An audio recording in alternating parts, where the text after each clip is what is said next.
When I entered Congress over 30 years ago, more than anything else, the majority leader at the time, Tom Foley, who was later to become Speaker, asked what my top 3 choices for committee assignments would be. I told him foreign affairs, foreign affairs, and foreign affairs. For as long as I could remember, I had followed the Middle East, the Cold War, and of course, like everyone from my generation, the Vietnam War. But little did I know the passion I would develop for a small corner of Europe called the Balkans. Sure, I knew about Yugoslavia. They hosted the Olympics in 1976.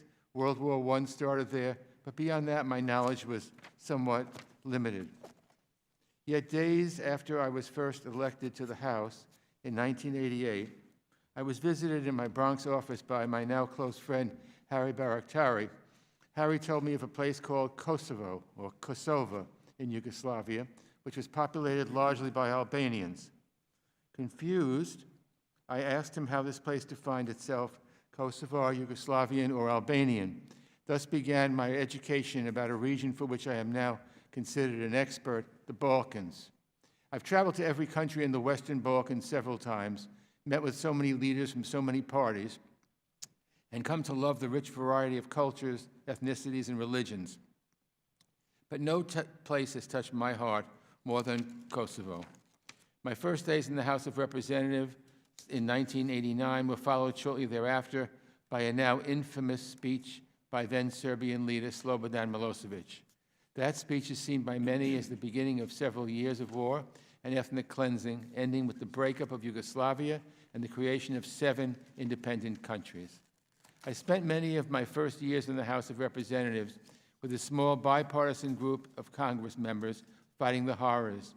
Only a few of us still serve today, Steny Hoyer, myself, Pete King, Elsie Hastings, but our efforts never had a partisan flavor. We stood together on the House floor, we traveled to the region, and we demanded American leadership to end the killings.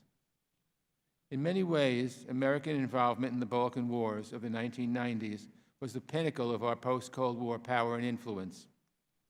It also represented how such leadership can be put to good use. We stopped the killing and, along with our NATO allies, stepped in with peacekeepers to prevent the brutality from recurring. We stopped genocide in Europe cold. In Bosnia, the conflict ended with the Dayton Accords, and in Kosovo, most of the world moved to recognize the new republic. But while we did so much good, there also remains a large amount of unfinished business, not only in those 2 countries, but throughout the region, demanding American leadership and closer work with our European partners. I'd like to start in Kosovo. First, the good. Kosovo is an independent country, and it has been for more than a decade. Frankly, if you run the clock back 3 decades, this was a mere dream. I never thought I'd actually utter those words, but today Kosovo has joined the World Bank and the IMF, and more than 110 other countries recognize its independence, including, of course, the United States, the United Kingdom, France, Germany, Japan, and so many other important nations. Kosovars are showing up as leaders in a variety of professions, including some world-famous popular singers and soccer players, and in my hometown of New York City, as successful real estate owners, popular restaurateurs, and so much more. Yet the end of the story has not been written, and serious challenges remain. Most importantly, it's time for Serbia to move on. Kosovo is independent. It's never going back. Frankly, blocking Kosovo's recognition in places around the world and its membership in the United Nations only holds up Serbia, because its bid to join the European Union won't be approved until it recognizes Kosovo. So I call upon Serbia to get on with it, so all of the people of the region, regardless of nationality, ethnicity, or religion, can take their rightful place as citizens of Europe alongside their French, German, Italian, and other brothers and sisters across the continent. But I am very, very proud of what we did in 1999. We prevented genocide on the European continent. And that is a major, major undertaking and something which we should be very proud of. But it's not the end of the discussion. So many people were killed then, 1999, disappeared, maimed, and raped during the Kosovo War, and justice remains a long way off. We had a hearing not long ago in this committee about the atrocities committed against Albanian women during the 1999 problems. Justice remains a long way off. In Serbia, bodies are still emerging from mass graves of Kosovo Albanians trucked back and quickly buried to hide the magnitude of the crime. 3 Americans, the Petici brothers, were among those murdered. The families of these victims deserve justice, but have been given little, if any.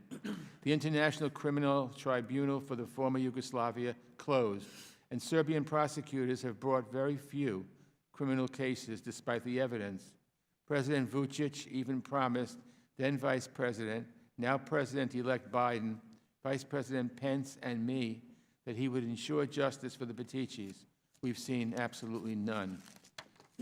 While most of the crimes during the war were committed by Milosevic and his brutal army, the international community has forced Kosovo, not Serbia, to set up a special court to deal with wartime crimes. The court came about in response to a report by a European parliamentarian, in large part about a debunked claim of organ trafficking by the Kosovo Liberation Army. Yet the specialist chambers remains. Let me be absolutely clear. Anyone who committed war crimes on any side should be prosecuted and brought to justice, period. But I must ask, what is justice in the wake of the Kosovo War? Right now, it seems like Serbia, the party responsible for most of the war crimes, faces virtually no pressure at home or from international communities to bring its perpetrators to account. At the same time, the victim in the war, Kosovo, is forced to create a hybrid court with an international prosecutor and judges. Friends, if this was Denmark, we'd be thinking something was rotten here. As I said, if the Kosovars committed war crimes, they should be held to account. But here's the problem. I've read the statute that created the court, and nowhere does it say that it should prosecute only one ethnicity. But that is exactly what's happening. I know my tenure in Congress is coming to a close, but the problems with this court are continuing. And I strongly caution the court, the United States and our allies, that we must not allow it to become an ethnic court, because if we do, we're only perpetuating problems which cause the region's difficulties and conflicts and divisions in the first place. Read the law. The court has jurisdiction over all war crimes committed in Kosovo, no matter which side committed them. All war crimes during the wartime period, and it must carry out its mandate fairly without ethnic bias. Still, this court is part of a larger problem with how the United States has been approaching Kosovo. We only see it partially as an independent state, not as a true sovereign partner, not as a regular country with which we have normal bilateral relations. Too often, we deal with Kosovo as a ward of the dialogue with Serbia. We subsume our bilateral ties to such an extent that we, the United States, are limiting Kosovo's sovereign choices to avoid offending Belgrade. We told Kosovo it can't base its trade with Serbia on the principle of reciprocity, one of the cornerstones of international trade law. Sadly, the Trump administration's action were a contributing factor in the fall of a Kosovo government not too long ago. We have even put the brakes on Kosovo's tiny defensive military. These things have to stop, and I hope President-elect Biden's administration will reground our relationship with Kosovo on its own terms, not on irrational fears emanating from its larger neighbor. Now, that larger neighbor has its own problems and concerns. First and foremost, its robust relationship with Russia. As U.S. Ambassador Hoyt Yee has said, Serbia cannot sit on 2 chairs at the same time. Serbia has been importing Russian fighters and tanks and conducting military exercises with the Russian army. A U.S. Defense Department report told us that Belgrade's drift towards Moscow has mostly occurred since President Vučić took power. At the same time, democratic space in Serbia has shrunk in recent years. Freedom House describes Serbia as a, quote, hybrid regime, unquote, not a democracy because of declining standards in governance, justice, elections, and media freedom. If Serbia wants to become part of the European Union and the North Atlantic family of nations, it needs to get off the fence and embrace a Western path. I'd like to shift gears now and talk briefly about Bosnia. Before I do that, let me say if an American, any American, I've been to Kosovo many, many times, any American comes to Kosovo, they're treated like royalty.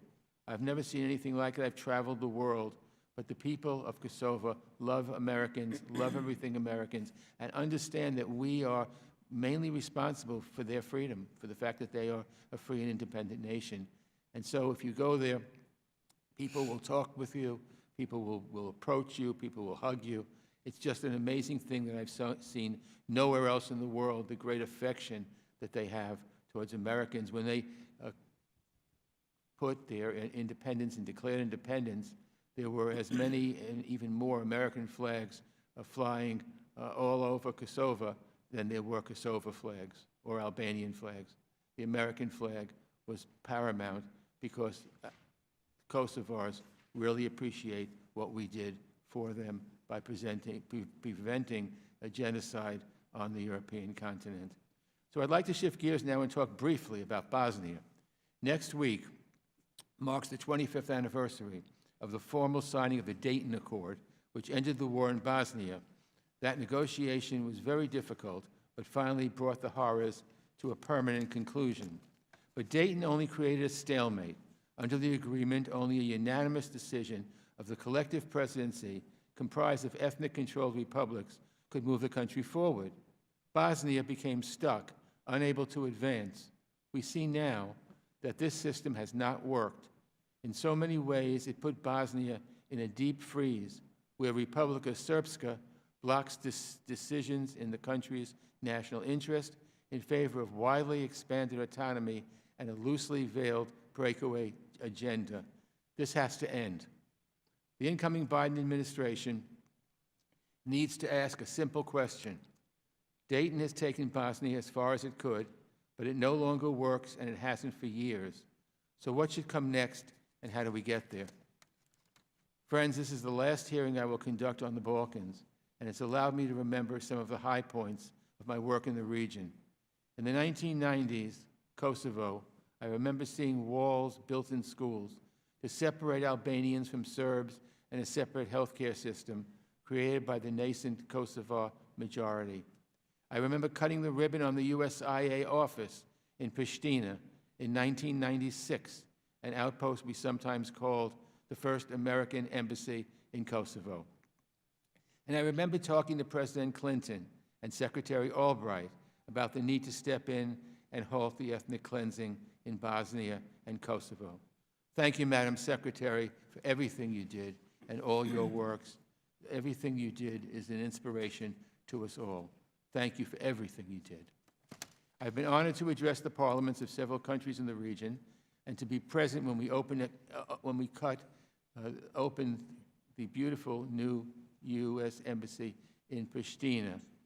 Cutting the ribbon meant so much to me. And Madeleine, Secretary Albright, I'm so glad that you're again testifying before the Foreign Affairs Committee during one of my final hearings as chairman. We've known each other a long time, and I've seen the world change a great deal, and I'm honored to count you among my friends. Today, it's hard to recognize the region which I first visited in 1993. Countries are independent, democratic, and developing. They have young, intelligent populations ready to liberate their entrepreneurial spirit, their rich cultural heritage, and so much more. Let's finish the work we began when I first entered Congress. Let's stand with the people of this region, and let's lead the international community and complete the job of bringing every country of the Balkans into the heart of Europe. I look forward to hearing from our witnesses. First, I'll yield to my good friend, the ranking member, Mr. McCall of Texas, for any opening remarks he may have.